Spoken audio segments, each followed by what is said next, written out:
Oftentimes the 12-lead EKG can be somewhat daunting as we look at it, we think about it in 12 different leads, and I want to simplify that a little bit here.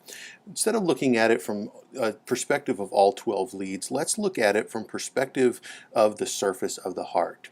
And even more specifically, really the surface of the left ventricle. So if we break it down, instead of 12 areas of the left ventricle, let's think about it as only 3 areas of the left ventricle. The bottom part, or the inferior, the front, the anterior, or the side lateral. Really, inferior, anterior, and lateral are the surfaces of the left ventricle that the 12 lead actually looks at.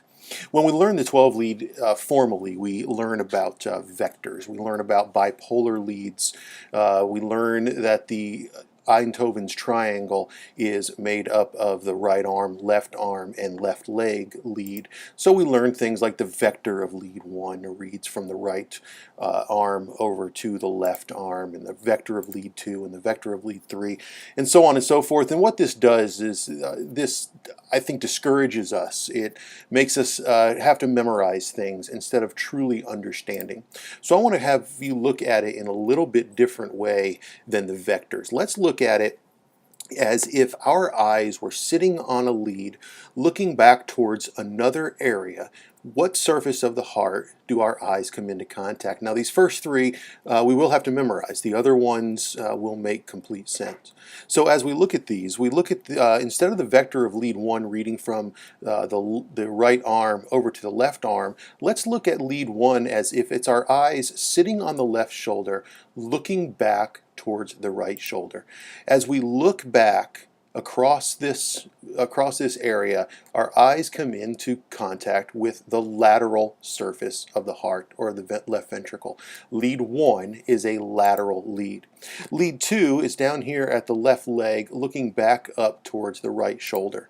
As we look in that direction, our eyes come into contact with the bottom, or the inferior portion of the left ventricle.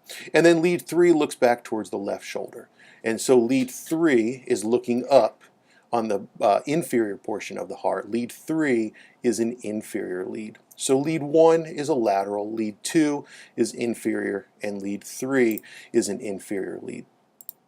As we move to the augmented V leads, the reason that they're augmented is because if we were to look at these on the EKG, it actually wouldn't have enough voltage to make EKG complex for us to read. So the 12-lead machine actually has to boost or augment the power in order for us to actually see the complex.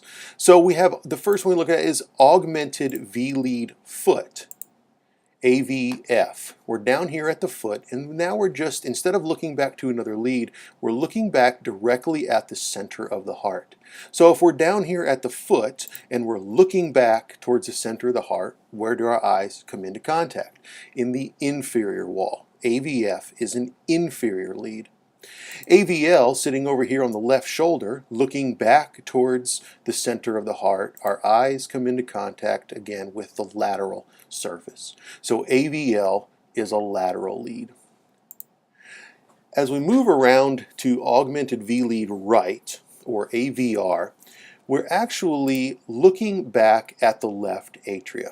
We really shouldn't use AVR in looking at ST elevation or depression specifically as it relates to STEMI. There are some other things that AVR comes into play a little bit more specifically later, but for ST elevation, really AVR does not look at the left ventricle, so we really should not regard it as ST elevation or reciprocal changes or ST depression. So AVR looks at the right atrium.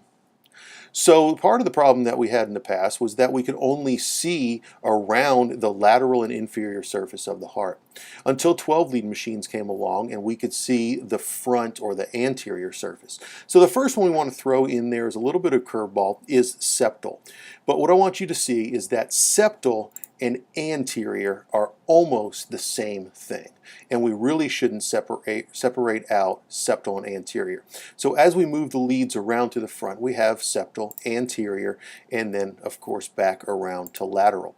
As we put the leads on, these are the precordial leads, and they go go on the front wall of the chest, and as we sit on these leads, all we're going to do is look back towards the center of the heart and see which surface of the heart we are looking at. So if we take the heart out, and as these leads how they correspond to the front wall of the chest, as we look back, V1 and V2 look back directly at the septum. So for academic purposes, V1 and V2 really are septal leads. But what we'll see later is that really we don't separate out septal and anterior. If we have septal, it's almost always going to be associated with an anterior. So V1 and V2 officially are septal leads. V3 and V4 are officially anterior leads, and then V5 and V6 are back around to the lateral leads. But if you see here, there is no firewall or any kind of line of demarcation between V2 and V3 and between V4 and V5. As you see, all of these overlap, and when an MI occurs, it's like dropping a pebble in the pond. We're very, very concentrated in an area here, and then as it moves out, it's less concentrated, where we might get extreme elevation in V3 and V4, and then a little bit in 5 and 6, and it gets less and less as we move out. But we need to know that these all overlap.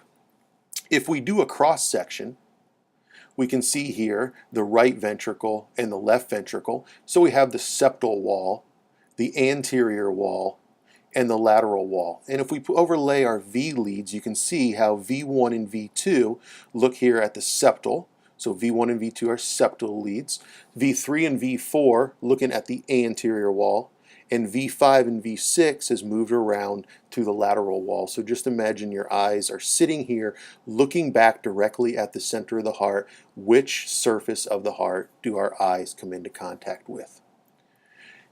Now, when we look at a 12-lead EKG, if we're going to memorize this, then you may have memorized this in, some people call it the ISAL method. Unfortunately, a 12-lead EKG is not grouped together in areas of the heart it looks at, but in lead 1, 2, and 3, the Augmented V Leads, and then the Precordial Leads.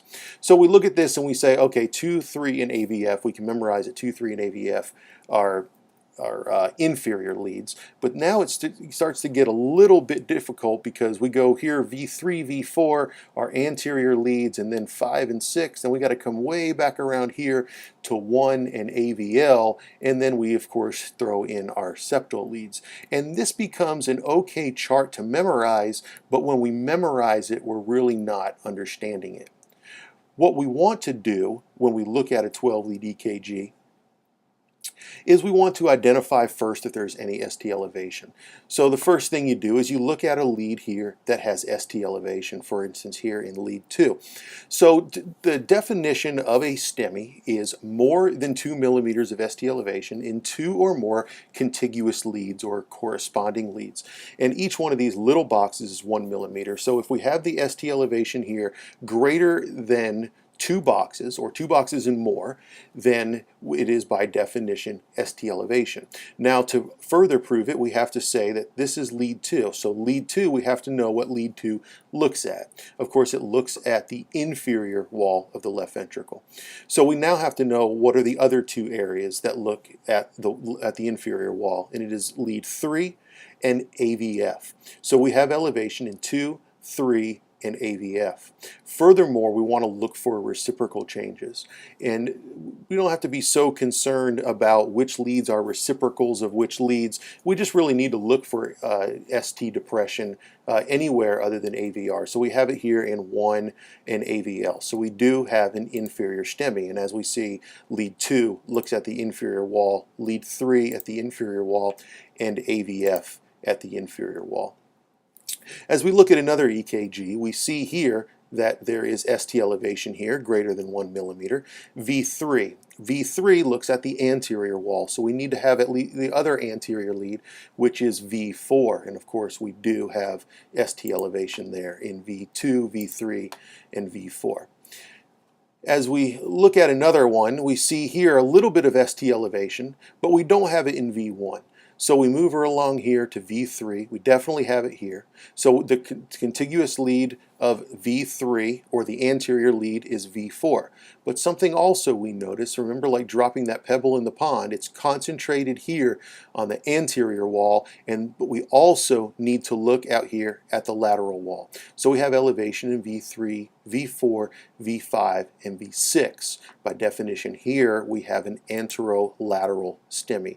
So the infarct has occurred in high concentration here and then has moved out to the V3, V5, V6 area.